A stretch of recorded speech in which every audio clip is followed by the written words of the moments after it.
একজন লোভী মা জুয়ার বিশেষ চাল শিখতে চেয়েছিল। দরিদ্রতার দিনে সে তার নিজের ছোট মেয়েকে টাকার বিনিময়ে এক ব্যবসায়ীর কাছে বিক্রি করে দেয়। কিন্তু তার যাওয়ার পর সেখান দিয়ে যাওয়া একজন বিখ্যাত জুয়া গুরু শিশুটিকে বাঁচিয়ে নেন। 10 বছর পর সেই মেয়েটি তার গুরুর কাছ থেকে জুয়ার সব চাল শিখে ফেলেছিল। তার ভেতরে মায়ের উপর প্রতিশোধ নেওয়ার আগুন জ্বলছিল। তার দক্ষতা এতটাই অসাধারণ হয়ে উঠেছিল যে গুরু মেনে নিলেন যে শিষ্য এখন তার চেয়েও এগিয়ে গেছে। এরপর গুরু তাকে পৃথিবীতে পাঠালেন যাতে সে মানুষকে ভুল পথ থেকে বাঁচাতে পারে। কিন্তু মেয়েটি সরাসরি তার মায়ের জুয়ার আড্ডায় গিয়ে পৌঁছালো। সেখানে সে দেখল যে এক বাবা ও ছেলে ঋণ শোধ করতে না পারার কারণে বিপদে পড়েছে। মেয়েটি বুঝতে পারল যে মাকে বাইরে আনতে হলে তাকে বড় কিছু করতে হবে। সে এগিয়ে গিয়ে বলল, আমি জিতলে এই দুজনকে ঋণের দায় থেকে মুক্তি দিতে হবে। গুন্ডারা হাসতে লাগলো এবং একটি শর্ত জুড়ে দিল, হারলে তোমাকে আমাদের কথা মানতে হবে। মেয়েটি ভয় না পেয়ে বলল, মঞ্জুর। গুন্ডা চাল চাললো এবং সবচেয়ে বড় তাসটি লুকিয়ে ফেলল। সে ভেবেছিল মেয়েটি সহজেই হেরে যাবে, কিন্তু মেয়েটি শান্তভাবে টেবিলে পৌঁছালো এবং এমন তাস বেছে নিল যে সবাই অবাক হয়ে গেল। গুন্ডা আশা করেনি যে তার নিজের চালই তার উপর ভারী পড়বে। শেষ পর্যন্ত তাকে মেনে নিতেই হলো। তুমি জিতে গেছো। মেয়েটি বাবা ও ছেলেকে বাঁচিয়ে নিল, কিন্তু তার উদ্দেশ্য শুধু তাদের বাঁচানো ছিল না। সে চেয়েছিল যেন বেশি বেশি মানুষ জুয়ার ফাঁদ থেকে বেরিয়ে আসে,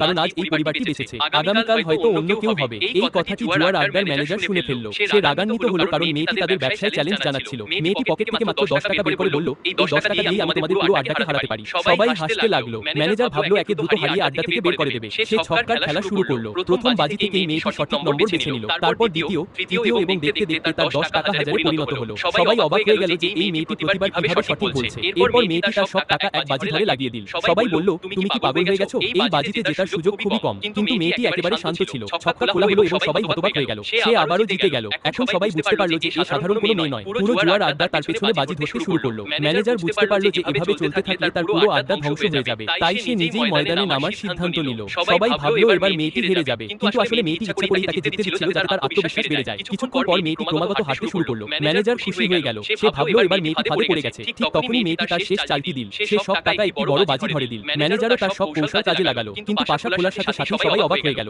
যে নম্বরের আশা ছিল তার বদলে অন্য কিছু বের হলো। ম্যানেজার বুঝতে পারলো না যে এটা কিভাবে হলো। রাগের মাথায় সে মেয়েটির উপর প্রতারণার অভিযোগ তুলল, কিন্তু সেখানে উপস্থিত লোকজন মেয়েটির পাশে দাঁড়িয়ে গেল। তারা বলল, হারতে না পারলে জুয়াঘর চালাও কেন? ঠিক তখনই মেয়েটির সামনে এল তার মা। 10 বছর পর দুজনে মুখোমুখি দাঁড়ালো। মেয়েটি সেই দিনের কথা মনে পড়ে গেল যেদিন তার মা তাকে ছেড়ে চলে গিয়েছিল, কিন্তু এখন সে প্রতিশোধ নেওয়ার জন্য প্রস্তুত ছিল, কারণ তার টাকার প্রয়োজন ছিল না। তাকে তার মায়ের পুরো সাম্রাজ্য ধ্বংস করতে হবে। ঠিক তখনই সে এমন এক রহস্য ফাঁস করলো যা পুরো জুয়াঘরকে কাঁপিয়ে দিল। সে একটি লুকানো কন্ট্রোল ডিভাইস বের করলো। সবাই জেনে গেল যে পুরো খেলাটি আগে থেকেই সাজানো ছিল। মানুষ রাগে টাকা ফেরত চাইতে শুরু করলো। মা সব দোষ ম্যানেজারের উপর চাপিয়ে দিল, কিন্তু মেয়েটি জানতো যে আসল অপরাধী কে। শেষ পর্যন্ত মা ও মেয়ের মধ্যে চূড়ান্ত লড়াই নির্ধারিত হলো। 3টি পাশার খেলা হবে, যে জিতবে সেই সত্য প্রমাণ করবে। সবাই ভয় পেয়ে গেল কারণ মাকে এই খেলার সেরা খেলোয়াড় মনে করা হতো। মা তার বিশেষ চাল চাললো এবং পাশা নিক্ষেপ করলো। তারপর মেয়েটির পালা এল। সবাই অবাক হয়ে গেল যখন দেখলো তার চাল ঠিক মায়ের মতোই। মা বুঝতে পারলো যে সামনে দাঁড়ানো মেয়েটি কোনো সাধারণ খেলোয়াড় নয়, বরং সেই মেয়ে যাকে সে বহু বছর আগে ছেড়ে দিয়েছিল।